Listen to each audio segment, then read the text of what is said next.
The guy was everywhere. He looked like 2015 version of Khalil Mack, where he won the Defensive Player of the Year and was clearly a top 3 player in all of football. What's up, everyone? Brentley Weissman here with the Draft Network, and just want to check in after a really exciting week 1 of NFL football. There's so many good games, so many good storylines, so much good quarterback play. But I really want to spend some time and focus on it in one game in the AFC West, which consisted of 2 very talented teams and 2 teams that I fully expect to be competing for a playoff spot towards the end of the season. And that was the game between the Chargers and the Las Vegas Raiders. As you can see, I have some Chargers gear in the background. I'm a former employee for them. And so I'm very familiar with this franchise. And, one of the things I was really interested in seeing in week 1 was just how well the new defensive additions for the team meshed and affected the game against the Raiders. And I was thoroughly impressed. In particular, I was impressed with one player, and that's edge rusher Khalil Mack. Now, Khalil Mack was traded to the Chargers this past offseason for a 2022 second-round pick and a 2023 sixth-round pick.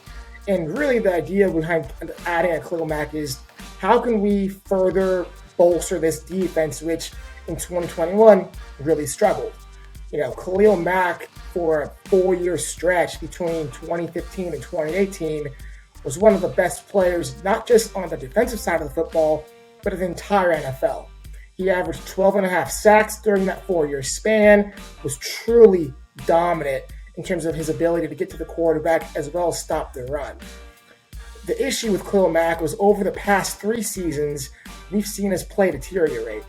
In 2019 and 2020, he had just 9 and 8 sacks respectively, and then in 2021, his production really fell off as he only finished with 6 sacks while missing most of the season due to a season-ending foot injury.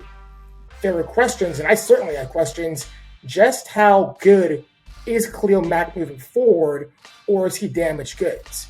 The Chargers gave him a lot. A second-round pick and a sixth-round pick is nothing to joke about. That's a pretty high investment trading for a player that's, he's on the older side of 30. He's an older player at this point in time. It's a risk. There definitely was some risk in trading for Khalil Mack. And if week 1 was any indication, the Chargers' risk is definitely paying off.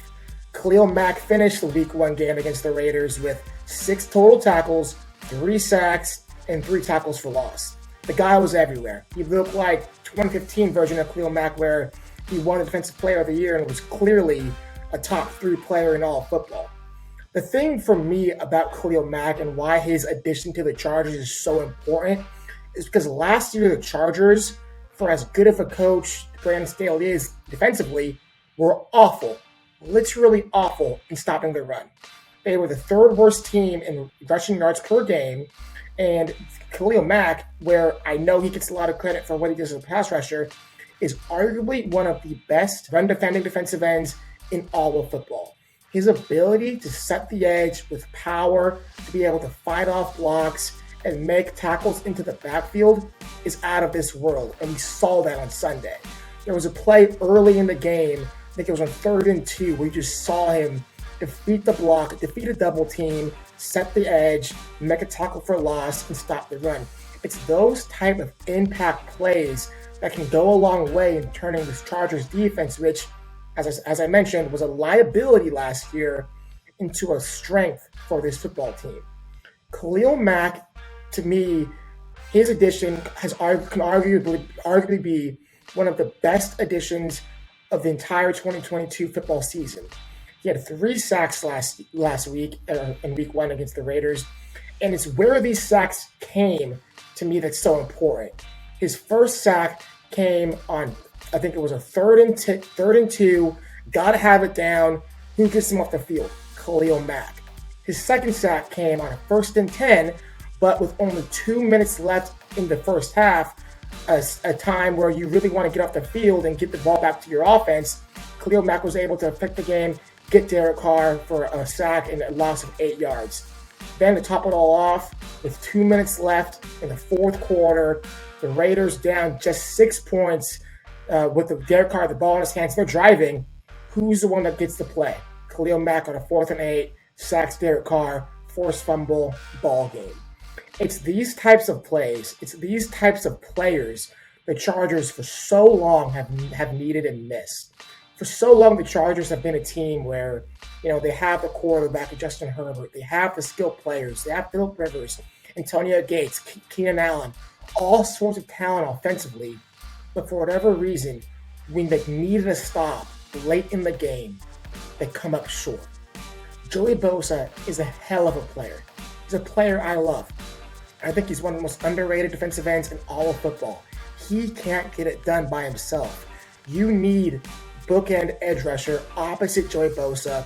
So for when it's 3rd and long, or it's 4th and long, or it's late in the game and you really need a stop, you really need a big play, someone opposite Bosa can get the job done. Khalil Mack could be and very well is going to be that guy for the Chargers defense. And if that's the case, look out. Because at the end of the day, the Chargers offensively, they're good. Justin Herbert was outstanding week 1. He's picking up where he left off last year, where he, again, was just an unreal second-year player. He looks even better this year. And if he's going to be able to get support from their defense, I see no reason why this team can't not only make the playoffs, but actually compete for a Super Bowl spot out of the AFC. Let me know if you think the addition of Khalil Mack will pay dividends for the Chargers late in the season. And also be sure to like and subscribe to the Draft Network on YouTube for more NFL and college football content.